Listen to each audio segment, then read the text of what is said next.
We're going to start off this morning with a statement, and in this statement, you may be disagreeing with me, but I'm gonna say it pretty forcefully, so this is the truth. The easiest person to deceive is the person in the mirror. The easiest person for you to deceive is the person in the mirror. Think about this: when you're getting ready in the morning, or maybe you have like a big date night, or you got a big event to go to, and you are looking at yourself in the mirror, you're checking yourself out, making sure that everything's in order, like everything's proper, it's all in place. Um, you can talk yourself into feeling pretty crummy.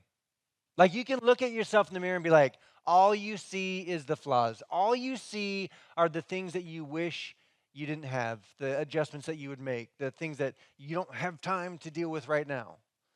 Or or you can look in the mirror and you can overhype yourself. You can look in the mirror and just be like, "Oh, look at me. Yeah, you're welcome ahead of time. Everybody that sees me, you're welcome." Now, let's just say this. There's a stereotype in there for male and female, and I'm going to let you guess which one's which. But here's the thing. We are like the best worst salesman for ourselves ever. I mean, we would sell ourselves on the idea that we need an encyclopedia. You would show up, you'd be like, "Hey, you know what's a great idea? A bunch of books. Let's put them on the shelf. They would look fantastic on the shelf." And the part of you is like, "Yeah, but there's this thing called the internet now." You're like, "No, no, no, don't listen to that. It's okay. It's going to be great. You want your kid to go to college. You want them to be informed. This is incredible and important." You're like, "Yeah, but I don't think that." And then pretty soon you talk yourself into it, and all of a sudden you're buying encyclopedias, and you have no idea why. You're like, "There's a world on the internet. Why do I need these books?" But we do it anyway. We talk ourselves into doing things all the time that don't make sense. There's no point to it. Encyclopedias don't mean anything anymore because, one, they're out of date the moment that they're printed. Two, that's not like they're not even in. They're not important because we have the internet. We have all the information we need. Big statement there. Just move right along. We are in part six. This is like a concluding episode, if you will, of You'll Be Glad You Did, Timeless Advice for Troubled Times. This is the conversation that we have when we think back in life and we think, man, there's some things that I'm so glad that I did. Like, there's a piece of advice that my mom or my dad gave me, and I'm so glad that I did that. Or maybe they told me some things to avoid, and you're like, man, I am so grateful that I didn't go down that rabbit trail. Maybe, though, your life is a little bit different. Maybe you look back at those key moments, those intersections in life, and you think, I wish I had listened. I wish I'd turned left instead of right. I wish I'd done it a little bit different. Or maybe I wish I hadn't gone to that party. I hadn't done that thing. I hadn't made that choice. I hadn't gone out with her or him or whatever it might be. But ultimately, we look back at our life and we think of all the advice that has been given to us, and we realize that the advice that we have and the advice that we're talking about in this series is not rules. Like, it's not you can break the advice and it's not necessarily going to break you, but if you break the rules, the rules are going to break you. Right? There's moments in time where we make decisions that are going to break us. They're going to break our own hearts. They're going to break the hearts of those around us. Like we talked about last week, they might break your bank account. Like, there's rules in life that you will be broken upon if you break them. However, the advice that we're talking about is not those rules. It's the space in between. It's the buffer. It's the guardrail that keeps you from breaking those rules and breaking yourself because of that. Now, I get it. When you show up to church, there's kind of this mentality, this idea that, like, oh, we're just going to show up and he's going to tell us what we have to do, what we can't do, like the do's and the don'ts. And sometimes that feels comforting because we just want to know. Just tell me the answer. Just tell me what I need to do and what I shouldn't do. And other times where it's the idea of like, oh, here we go again. He's going to tell us. This is less about what you have to do. Right? This conversation is not about you must do this. The conversation is about, hey, look at life as if it's connected. Look at life like the decisions you're making right now affect down the road. And if you want to be intentional down the road, if you want to be intentional down there and have a goal in place down here, then you have to start making the decisions in that direction today. So ultimately, we're talking about wisdom. Insights informed by the knowledge that life is connected. Today sets the stage for tomorrow. If you think back of your greatest regrets that you've ever had in your life, like the big ones, the ones that you just shake your head and think back, or maybe you've never told anyone because you're too ashamed or whatever it might be. Every regret that you've ever had in life was preceded not by a single decision, but by a series of decisions that led you to that. And those decisions would fall in a specific category. Unwise decisions, that's the category they'd fall in. So, really, what we're talking about in this series, and this is for you, this is for your kids, this is for your grandkids, hopefully, that we're talking about a conversation of how to make wise decisions today because tomorrow matters. This is what we've looked at so far. How to listen. First of all, when someone's giving you advice, so often we just want to bury our head in the sand or plug our ears and be like, nope, I'm doing my thing. I don't want to change, right? And you don't want to listen. So we talked about listening to good advice is important. We talked about forgiving the other person. So often we get into a relationship, and if you're in a relationship 5 minutes, there's a reason for someone to forgive the other person and apologize and do the whole deal. And if you harbor unforgiveness in your life, it is only hurting yourself. We also talk about deferring specifically when you are in a marriage relationship or you have a significant other. The way to a healthy, happy, lifelong marriage is by mutual submission that you choose. The other person, their ideas, their things are more important than my things. You might not think that way, but you're going to elevate it. You're like, you know what? I still think I'm right, but I'm going to put her first. I'm going to put him first above my own. And in the long run, when we have two different people doing that together, you're going to have an overall healthy and happy marriage. And last week, I talked about how to live generous. That it's not just how to be generous in a moment, but actually live generous. That you implement this day in and day out. This is the directional decision that you make. That you're going to plan to be generous because you want to be a generous person, not have generous moments. Today, if you can see, there's kind of a gradual, like one word, 2 words. Today, we're going to blow this thing out of the water. We're going to have a whole sentence. So buckle up. Tell yourself the truth. Tell yourself the truth. Tell yourself the truth about yourself. Why did you do that thing? Or why didn't you do the thing that you said you were going to and you knew you should? Why did you say that to them? Why did you avoid them? Or why are you avoiding that situation, that conversation, that phone call, whatever it might be? Why are you just trying to put the blinders on? I don't want to go down that road. I'm not ready to talk about it. Why are you avoiding it? Why can't you be alone? Why can't you be in silence? Why does something have to be turned on all the time? There's got to be some white noise in there. Why is that? Or maybe, why do you feel like you have to be alone? What is that? What is that you're wrestling with that you're not willing to actually admit and square up face to face? One of the things that we've really just kind of hammered down into Luke's little heart and mind is if you ask him, Luke, why don't we lie? He has a very specific response that we've trained him. We don't lie because lying breaks the relationship. When you lie, it breaks the relationship. And that's true. But when you lie to yourself, you're not just driving a wedge in between you and another person. You're actually doing something internally, right? You're getting off balance within yourself. You have a wedge in between you and you. It puts you at odds with yourself. So lying to yourself puts you at odds with yourself. And it also creates this inner turmoil, right? You feel uncomfortable all the time. There's a weight, there's a burden, there's something that's wrong and you can't quite put your finger on it, right? It's unresolved. There's a lack of peace in your life. And here's the thing.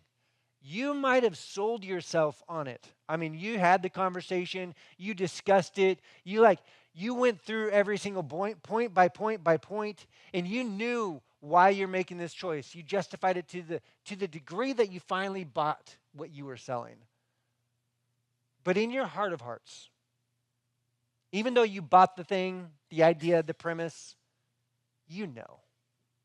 You know. Deep down, you know the truth about it, whatever it is. And the double pain in this is painful for us. It's a challenge for us. It makes us live as less than our best version of ourselves. Also, it's not just about us. When we live where we start lying to ourselves, we knock ourselves off balance, it's not only about us, it's about those around us. Right? We love people, people love us, and when we lie to ourselves, it's affecting those other relationships and those people as well. It's like, there's like the blast radius that just kind of encapsulates everybody else near to us as well. And we start lying to ourselves, we buy the lie, and it affects those relationships, and it makes them less than. You're like, well, they nodded along with me. I talked to them about it. They agreed with me. They may have nodded along, but again, just like you had to sell yourself, they probably had some thoughts about that as well, that they just weren't willing to say. Or maybe they did say it and you just went along with it anyway. But if you go down that road, if you start living your life that way, you look back 5 years, you look back 10 years, you look back in your past, and you look at the person that you were, and you'd say, I don't even recognize that person. I don't even recognize that person in that moment, in that season. I don't know what I was thinking.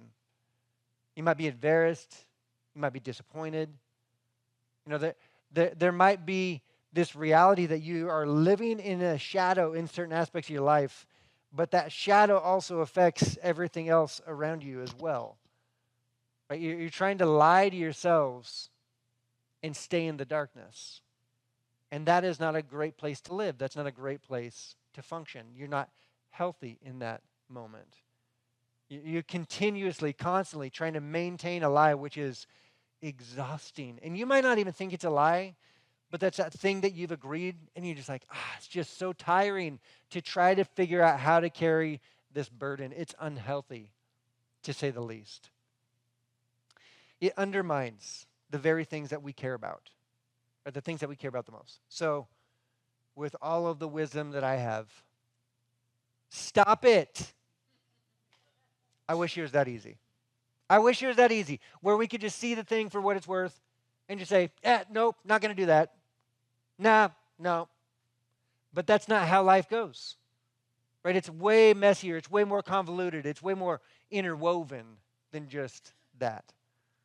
And the reality is we are natural-born liars. I mean, we don't have to. I don't know if you have kids. I don't know if you babysat, if you've been around small children, your aunt, uncle, whatever. You've never had to sit with a child and be like, okay, listen, I'm going to teach you some things, and you're going to need to learn. You're going to need to learn how to lie, how to deceive, make excuses, how to blame other people. You've never had to do that once. Nobody has. Why? Because we all do this the moment we start breathing. Like from the beginning, we do this naturally and normally. Right? We lie. We are natural-born liars that don't need to be taught. Women, I'm going to take some shots here, but women lie because they're afraid of hurting feelings. Men don't have that problem. Men lie because they want to impress other people. Right? That's why we do this. But when you think of it, you start to sift through and pull out some, primary ideas as to why we lie to start with. I mean, from the get-go, why do we lie? There's 3 main points that we're going to look at. So why we lie, number 1, we lie to avoid. Specifically pain, different types of pain. It might be shame, embarrassment, frustration, rejection, loss. Like we try to avoid all of those things, whether they're emotional or even physical. We lie to avoid work. We lie to avoid being caught.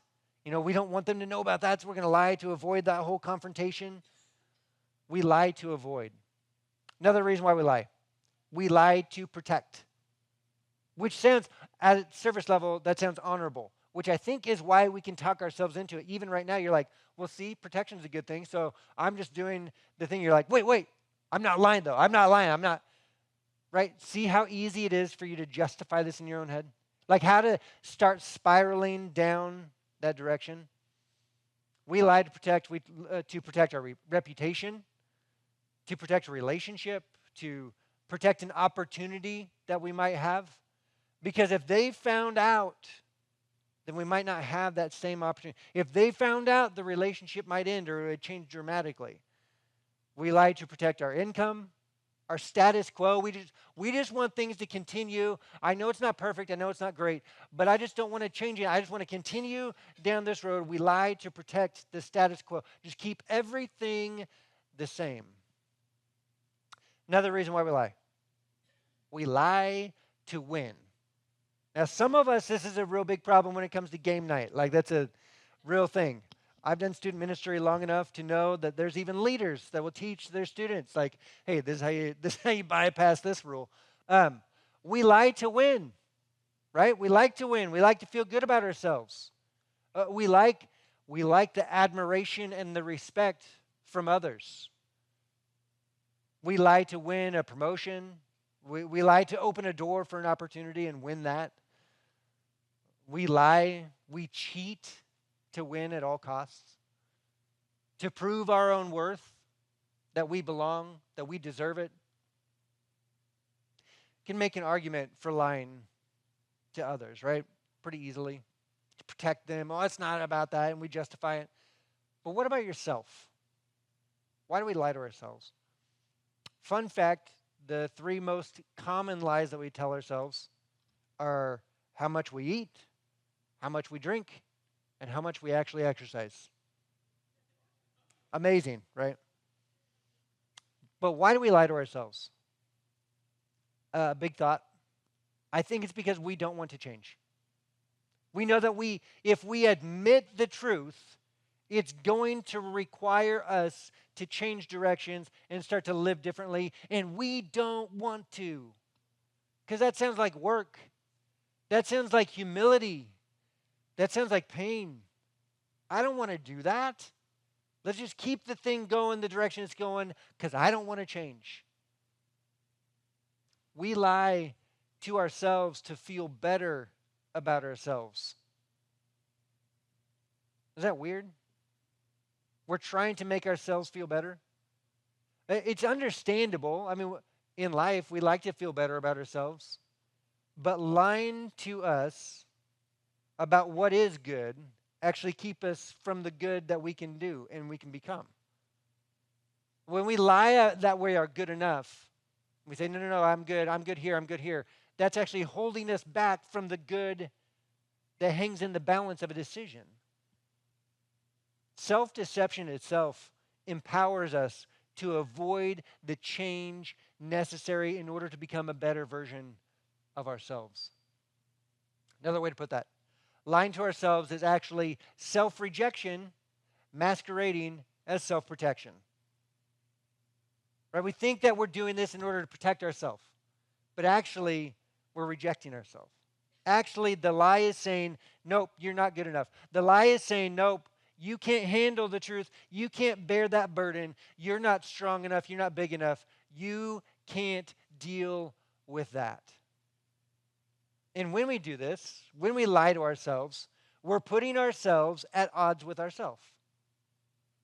We're putting ourselves in a situation where we must continue on the lie with those around us as well. And not only does it stunt my growth, but it also caps the growth of a relationship. It limits the amount of love that we can give and receive in a relationship.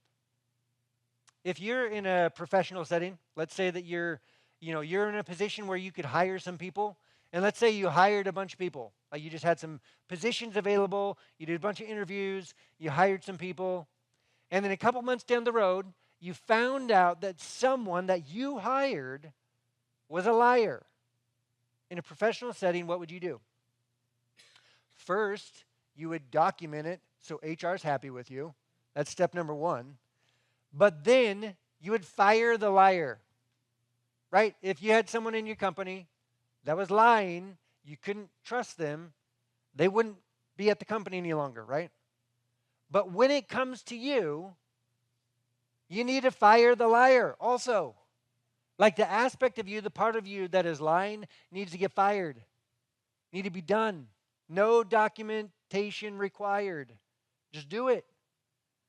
If I could boil down what I'm saying like all this morning into one statement, and if I could hope that you would remember this one thing, this would be it.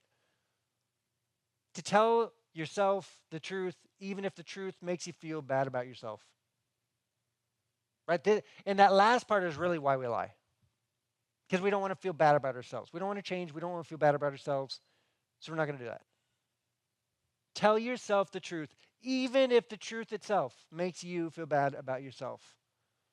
Our world, I'm going to go out on a limb here, say most people, when you look at our society, you look at our world, the world around us, no one's saying, wow, this is the best thing ever.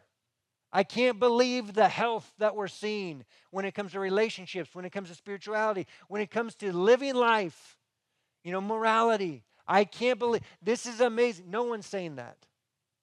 We look at the world around us and we see the brokenness in it. The world is actually telling us on repeat, and we're buying, that we need to do whatever it takes to feel happy. You do you. Yeah, hey, whatever makes you feel happy, you just keep doing that. Yeah, it might be illegal, but you can hide it. It's fine. Yeah, no, you should just keep it a secret as long as it makes you feel happy. No, you don't need to tell him or her that. Just keep on doing you. You make sure, morals, pipe down back there. We got happiness to find. Our overall health becomes an afterthought. We're just living for the moment of trying to find just a brief glimpse of happiness. And the world says we should sacrifice everything for that fleeting moment. Everything bows down to good vibes. And it's so sad because when you look around, you see the world itself, the people that we know, the people that are around us, harming our future selves by the choices that we're making right now because we're living in a lie. We're not willing to tell ourselves the truth. There are worse things in life than feeling bad about yourself. Contrary to what the world's told us, there are worse things in life than feeling bad about yourself. Lying to yourself just lets you cling on to that pain, that harmful thing a little bit longer. In the name of entertainment, in the name of self-indulgence, pleasure, whatever it might be, just that little bit of happiness, that little bit of reprieve from reality. That's what lying does. Here's a question. Why should you work out? Right? Physically. Like, why should you go to the gym? Why should you work out? Well, my opinion, this has nothing to do with my profession, but my opinion is you should work out because you should want to be healthy. Like, we all know this. Physically, we are responsible for our own health, so we should probably do something about that. And it's pretty clear. Like, there's some things you can argue about the weeds and kind of get out there in the minutia, but as a whole, you're like, we should probably eat healthy, should probably work out a little bit, like do some exercise, move, like just standing up every once in a while is a good thing to do. Now, here's the tricky part about this. That's good. Working out is a good thing. Moving towards health is a good thing. And how quickly does it shift to something that is unhealthy? We start to actually look at the motivation for why we work out rather than health. We start to like the ramifications, the end result of working out. We start to lose a few of the pounds in here. We start to feel better about, we have more energy. We get like that second look from someone, and sometimes it's just us in the mirror. We're like, ooh, I do look good today, right? Working out, you start to look better, feel better. And all of a sudden, the motivation for why you work out is no longer about being healthy. It's about how you feel about yourself. And that very subtle shift can turn to an incredibly unhealthy thing. Again, it can be taken to like extremes, but you can get involved with like eating disorders because of how you perceive yourself. You can take all kinds of substances in order to bulk up and start to look the way that you want to look. And that's unhealthy that we're doing to our physical bodies just because of how we see ourselves in the mirror. But we do this not just physically, we do this with our emotional selves, spiritual selves, psychological. Here's a myth: if you look good enough, then you'll be good enough. It doesn't work that way. However good you think you look when you're pursuing, that good feeling, there's always more. It's an appetite that is never satiated. There's always more adjustments that you can make. You can always lose a little bit more pounds. You can always add a little bit more bulk, a little bit more muscle, whatever it might be, whatever the physique that you're looking for. That is a losing battle when you're only about how it makes you feel. But when you shift it to health, it changes everything. I just want to be healthy. When we're honest with ourselves about what we're doing and why we're doing it, right, that changes everything. But when we are not honest, when we start to lie about the motivation for the decision we're making, like here's the decision, I'm going to tell everybody else this decision is because I want health, but really it's because it's this other thing that is in me that I know is not the right thing, but I'm going to do it anyway. Right? When you lie about the motivation, we have a difficult time taking responsibility for the outcomes of our doing, of our choices, of our decisions. We we start to try to hand the responsibility out to anybody else. It's like, no, that's not my intention. It was a byproduct. It wasn't because of me. I just wanted to be healthy. It's not why you did it. Right now, you find yourself in a bad spot. We start to believe the lies. It's not my fault. Somebody else. We have an adjective for people that are unwilling to take responsibility for their actions, for the end results of their decisions. We call them irresponsible. Nobody wants to be irresponsible, yet that's where we end up, right? Self-deception ends in irresponsibility in our life. Our responsibility then gets handed off to anybody else. Here, you take it. I don't want it. It's their fault. This is why it's so important. Tell yourself the truth. And when you finally get down to that decision where you're like, okay, don't, please, just a favor for me. Don't broadcast it all over social media. This is a decision you're making for you. This is between you and you. You're removing the wedge from yourself. This is not between you and 1,000 of your closest friends. Because all that does is place you, the object, in the light as best possible. You're like, oh, look at how humble I am. Oh, look at me, I'm doing the work. Come on, that in and of itself, the fact that you're projecting honest decision undermines everything all over again. And I know you might feel embarrassed about it. You might be wrestling with it. You might feel bad about it, which is exactly why you wanted to post it online anyway, because of all the affirmation that you're going to get from people saying, oh, you're so brave and you're so courageous and look at you being so good. I wish I was like that, and all these things. And you just feel good about yourself all over again. Remember motivation? That's a bad motivator. It leads you in some bad decisions and directions in life. It creates this false image that you then have to upkeep. It's not what making the choices are about.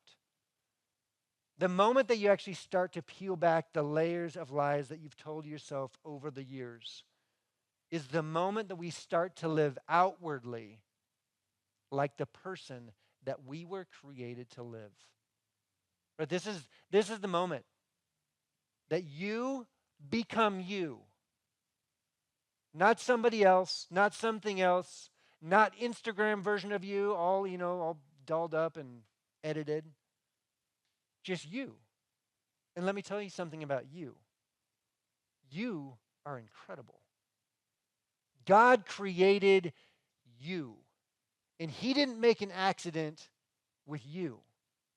He placed potential in you. He gave you skills, ability. He gave you strength. He gave you compassion. God made you unlike anybody else. And when you start to actually tell yourself the truth, you become that version. You take a step in that direction. Jesus said that the truth will set us free. And it sets us free with a purpose. It sets us free in a direction to become this person, this version, the best version of ourselves. Not what we think everybody else wants us to be, but who we know that God created us to be. Not a hollow projection, not a false image. Honest, real, authentic. And you might be tempted to make sure that those around you right now, you're like, phew, they really need to hear this. You're like making sure that they're awake. Like, are you peeking, eyes open? Okay, we're good. Before we get to them, let's read part of a letter that Paul wrote to Christians in Philippi. It's in Philippians 4:7. And the peace of God, which transcends all understanding, will guard your hearts and your minds in Christ Jesus. The peace of God is having peace with God and peace with yourself. So how do we get there? He points out kind of the direction that we need to move. He says, finally, brothers and sisters, whatever is true. He starts right off the bat. Whatever is true. Not whatever you are willing to buy, not what is close to the truth, not what is a gray area. No, whatever is true. Whatever is noble, whatever is right, whatever is pure, whatever is lovely, whatever is admirable. I mean, look at this list. If anything is excellent or praiseworthy, think about such things. The incredible part is that the peace of God guards our hearts and our minds. Disciplined thoughts. Only good things, only positive, only uplifting, but also only true. Paul actually uses a math term in here. It's like, I want you to measure your thoughts. I want you to align your thoughts with this list. And I'm going to start it with whatever is true. This is kind of like a game of playing, which one of these is not like the other? And when you start to take inventory of your thoughts, you start to pay attention to what you're thinking. You might start off with a lot of thoughts that wouldn't make that list. They're not pure. They're not true. They're not excellent. They're not lovely. They're not admirable. But when you start to see your thoughts and evaluate your thoughts for what they actually are, you can start to realize, well, that one doesn't belong. I'm going to get that one out of there. That one doesn't belong. I'm going to get that out of there. Cross that off the list. We need it. How do we refocus? By telling yourself the truth. If you have a thought that doesn't make that list, what is the converse of the thought? What is the actual truth in that scenario? You look at yourself and you think, look at how big of a failure I am. How do you replace that thought? You look at yourself square on. You say, I am a daughter. I am a son of the King. I am not a mistake. That he has a plan for my life. And I may have messed up, but he still has a plan forward for me from today on. Paul doubles down on a promise in here. Whatever you have learned or received or heard from me or seen in me, put it into practice. You're not here just to listen and then go home and do the same. Put it into practice, and the God of peace will be with you. Not only does he promise God's peace, then he also promises God's presence. If you want to experience God's peace and God's presence, then spring cleaning starts up here with your thoughts. Aggressively expelling all of those other thoughts. replacing them, crossing off the list. Embrace what is true. What do you get when you do that? You. You get you. Not a fake version, not a lie that has to be maintained. A directional, full potential you. Here's another thought. It's kind of a sideways thought, but if God accepts uh, if God accepts you without lying to himself about you, he looks at you and he doesn't turn away. He looks at you, he knows the full version of you, even more than what you're willing to tell him, and he still moves in your direction. Then what do you think you should do? Who are you then to lie about you? God's not afraid of you. God's not backing off of you. God's love is still available for you. God's forgiveness is still there for you. Then who are you to hold on to those lies? God knows you. He doesn't whitewash what he sees. And you shouldn't either. And I get it. You might have sin or failure in your past. You might be ashamed or embarrassed. But if God doesn't look away from you, then neither should you. You should tell yourself the truth. Here's a parenting tip. This is just free advice.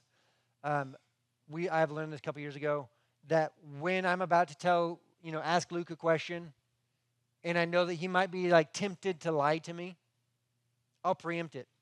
Say, hey, buddy, I'm going to ask you something, and I need you to tell me the truth. Why, Dad? Well, you know why. What does lying do? Breaks the relationship. And your relationship that I have, it's one of the most important things in my life. And it sets you up for success. And it sets you up for the next step. So please, please, please tell me the truth. And then I ask him the question. So, as we wrap up, I'm going to ask you guys some questions, and you're going to be tempted to lie about them. You're going to be tempted to brush right on by them. You're going to be tempted to tell yourself the lie that you've been telling yourself for a while. But it's too important to continue to tell the lie. It's too important because God is trying to get a hold of you and move you in a direction that you might not be moving in currently. And it's time to change the direction and start telling yourself the truth. There's health, there's life, there's authenticity waiting. God's peace and God's presence waiting for you.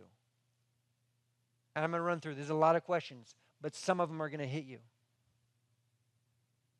Why are you avoiding whatever it is? Why do you keep putting that off? Why won't you go to the doctor? That's pretty specific. Who do you get dressed in the morning for? Why did you move in? Why are you moving out? Why won't you get help? Why won't you see a counselor? You know you should. You want to. You haven't called. Or maybe you haven't been able to get it on the calendar. Why do you continue to go out with him? Why do you continue to go out with her? Why did you file for divorce? Why are you taking that job? You know what it's going to cost your family. You know what you're going to have to do. And yet you're willing to risk everything that's important to you for this job. Why are you quitting your job? What's the real reason you don't call your kids or your mom or your dad or your sibling? Why won't you go back and finish school? Why won't you tell her the truth about what's going on? Why won't you tell him the truth about what's going on? What are you afraid of? Last one's a big one. Why doesn't Andrew mind his own business and leave me alone? I get it. I get it. Here's what I want to leave you with. Tell yourself the truth. Lies have power. but that power is broken in the light. Bring the lie out into the light, break its power. Name the lie. Remove the shackles that it's placed you in. We live, like I said today, in a world where there's an epidemic of anxiety. We see it all around. Could it possibly be that we've allowed ourselves to tell ourselves lies? The way that we change that, very simple. It's what Jesus said. The truth will set you free. I think we can start to be free. I think you can start to be free. I think a world around us can start to be free. And it comes from telling ourselves the truth. And when we do that, we become that version of ourselves that we hope for. A couple of real quick questions as we wrap up. If a sales associate said to you the kinds of things you say to yourself when selling yourself, how would you respond? You'd probably walk out. Where do you struggle most telling yourself the truth? What are your go-to justifications? Acknowledging the truth can be scary. Are you afraid that if you're honest with yourself, you won't like yourself? Is that fear keeping you from the freedom you desire? Let me pray, and we'll get you out into the sunshine for the day. Dear Heavenly Father, we thank you for everything that you do for us. God, I thank you that you give us the ability to choose to tell the truth. That we're not forced into it. You don't demand this of us. You give us choice.